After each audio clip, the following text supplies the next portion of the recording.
नमस्कार। मैं हूं प्रेम कुमार। स्वागत है आपका सत्य हिंदी पर। राहुल गांधी ने बड़ा ऐलान कर दिया है।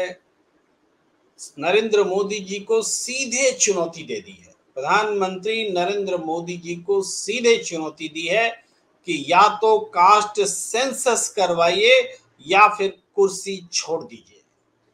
कास्ट सेंसस करो या फिर कुर्सी छोड़ दो। लेकिन ये बात कहने से पहले कांग्रेस वर्किंग कमेटी ने एक बड़ा फैसला लिया है, जिसके बाद राहुल गांधी ने प्रेस कॉन्फ्रेंस की। उस कॉन्फ्रेंस में कांग्रेस शासित राज्य के तमाम मुख्यमंत्री भी मौजूद थे और उन मुख्यमंत्रियों की मौजूदगी में राहुल गांधी ने कहा कि कांग्रेस का एक मत से फैसला है कि जाति जनगणना गणना कराएंगे, जातीय जनगणना कराएंगे और जो कांग्रेस शासित राज्य हैं उनमें वो सबसे पहले करेंगे, ताकि इसका दबाव भारतीय जनता पार्टी की सरकार पर पड़े, केंद्र सरकार पर पड़े, नरेंद्र मोदी सरकार पर पड़े।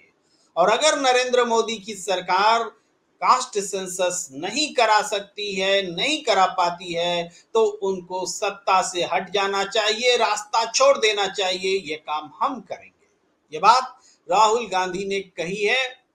एक बड़ा फैसला है, एक ऐसा फैसला जो कि 5 राज्यों की विधानसभा चुनाव जिसकी घोषणा चुनाव आयोग ने कर दी है, सिर्फ उस पर ही नहीं लागू होने जा रहा है, उस पर ही इसके परिणाम प्रभाव नजर नहीं आएंगे, बल्कि राष्ट्रीय परिदृश्य में, राष्ट्रीय राजनीति में इसके दूरगामी परिणाम पड़ने जा रहे हैं। राहुल गांधी ने बहुत सी बातें खुलकर कही हैं। उन्होंने एक बात तो दोहराया, लेकिन सबसे पहले जो नई बात कही वो ये कि भारतीय जनता पार्टी के पास पूरे देश में 10 राज्य हैं, लेकिन उनमें सिर्फ एक ओबीसी सीएम है। वहीं कांग्रेस के पास जो 4 शासित प्रदेश हैं, कांग्रेस शासित प्रदेश हैं, उसमें 3 में ओबीसी हैं। तो राहुल गांधी ने यह भी कहा जो एक ओबीसी सीएम बीजेपी के पास है, बिना नाम लिए हुए, मध्य प्रदेश में शिवराज सिंह चौहान, वो भी कुछ दिनों बाद अब मुख्यमंत्री नहीं रह जाएंगे। उन्होंने दोहराया कि हमने बताया था सरकार को सदन में कि 90 अफसरों में जो सरकार चलाते हैं, देश चलाते हैं, उनमें सिर्फ 3 ओबीसी हैं। राहुल गांधी कह रहे हैं कि ओबीसी समुदाय को आगे बढ़ने से रोकने में सबसे बड़ी बाधा नरेंद्र मोदी और उनकी सरकार है। इसी बात को साबित करने के लिए वो तमाम बातें, तमाम आंकड़े रख रहे हैं और उन्होंने ये भी कहा है कि वास्तव में मोदी की सरकार अडानी के लिए काम करने वाली सरकार है और जो हम वैकल्पिक सरकार के लिए प्रयास कर रहे हैं वो सबकी सरकार होगी। राहुल गांधी ने कहा कि आज 2 हिंदुस्तान बन रहे हैं, एक अडानी वाला हिंदुस्तान और दूसरा सबका हिंदुस्तान, जो जिसका नेतृत्व इंडिया कर रहा है। राहुल गांधी निश्चित रूप से एक बड़े नैरेटिव के साथ, बड़े नारे के साथ प्रेस कॉन्फ्रेंस में सामने आए हैं और चूंकि राजस्थान में जातीय जनगणना सर्वेक्षण का फैसला लिया जा चुका है, अशोक गहलोत जी की सरकार ने 2 दिन पहले ही ये फैसला लिया। कर्नाटक के बारे में स्पेसिफिकली पत्रकारों ने उनसे पूछा कि कर्नाटक में जातीय जनगणना का काम चल रहा था, तो उसका क्या हुआ, उसके आंकड़े सरकार क्यों नहीं पेश कर रही है। इसका जवाब स्वयं देने के बजाय राहुल गांधी ने कर्नाटक के मुख्यमंत्री सिद्धारमैया को इसका जवाब देने की जिम्मेदारी दे दी। सिद्धारमैया ने कहा कि किस तरीके से पिछली सरकार में यह काम पूरा हो चुका था, लेकिन एचडी कुमारस्वामी ने को वो रिपोर्ट पूरी तरीके से वो प्रोसेस नहीं कर पाए, उनको मिली नहीं, और अब भी वो उस रिपोर्ट का इंतजार कर रहे हैं। जैसे ही उनके पास वो रिपोर्ट आती है वो उसको सार्वजनिक करने का काम करेंगे। इस तरीके से उन्होंने विश्वास दिलाया कि कांग्रेस पार्टी जातीय जनगणना के आंकड़े को सार्वजनिक करेगी। अब निश्चित रूप से जातीय जनगणना के सवाल से बीजेपी जितना बचना चाह रही है, कांग्रेस उतना ही खदेड़ खदेड़ करके बीजेपी को इस मुद्दे पर लाने के प्रयास में जुट गई है। प्रधानमंत्री नरेंद्र मोदी ने बीते दिनों तेलंगाना में ये सभा में कहा कि देश में दो ही जाति है, अमीर और गरीब, और इस तरीके से उन्होंने जातीय जनगणना करने की बात को दरकिनार करने का ऐलान कर दिया। जबकि जातीय जनगणना के मसले पर भारतीय जनता पार्टी और एनडीए में बहुत ही उलट बयानी है, अलग अलग ध्रुव है, अलग अलग सोच है।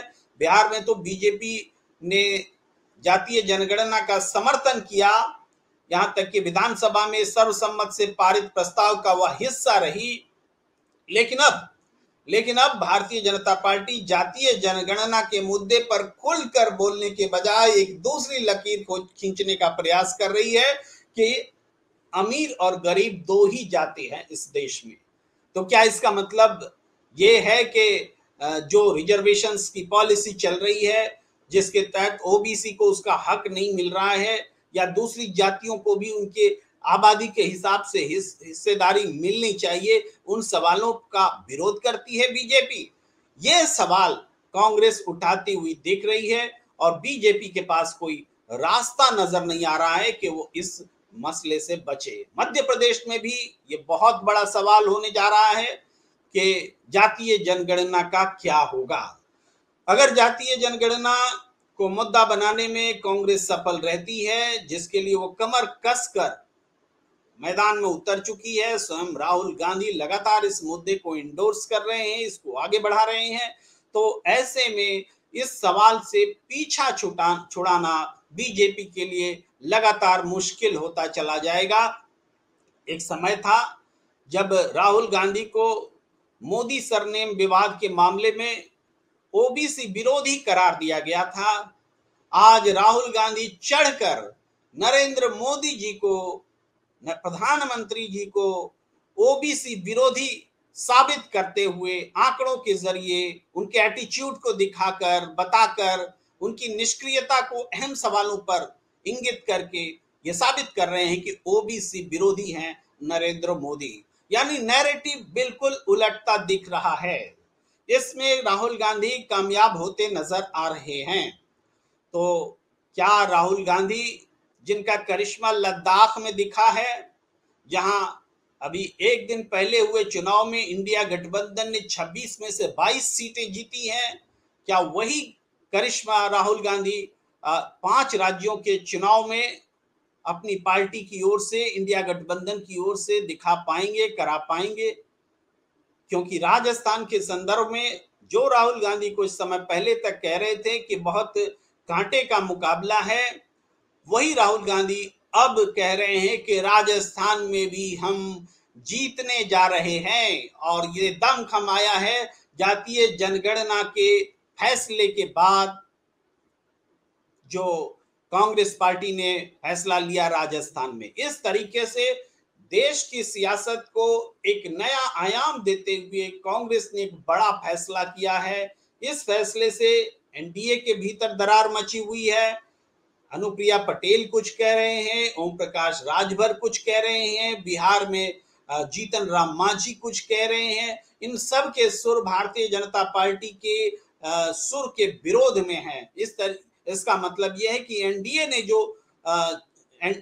में जो अलग अलग सुर दिख रहे हैं, ये सुर बनाने में राहुल गांधी और इंडिया गठबंधन कामयाब हुआ है। जातीय जनगणना का दांव जो नीतीश कुमार ने बिहार में चला, वो दांव कांग्रेस ने अडॉप्ट कर लिया है। अब इंडिया ने को भी फॉर्मली अडॉप्ट करना है, और उसके बाद ये 2024 का सबसे बड़ा मुद्दा राहुल गांधी ने सेट कर दिया है। तो इस चर्चा को, इस बातचीत को यहीं विराम देते हुए आपसे फिर मिलेंगे नए विषय के साथ। अभी दीजिए इजाजत। नमस्कार। सत्य हिंदी का ऐप डाउनलोड करें गूगल प्ले स्टोर पर।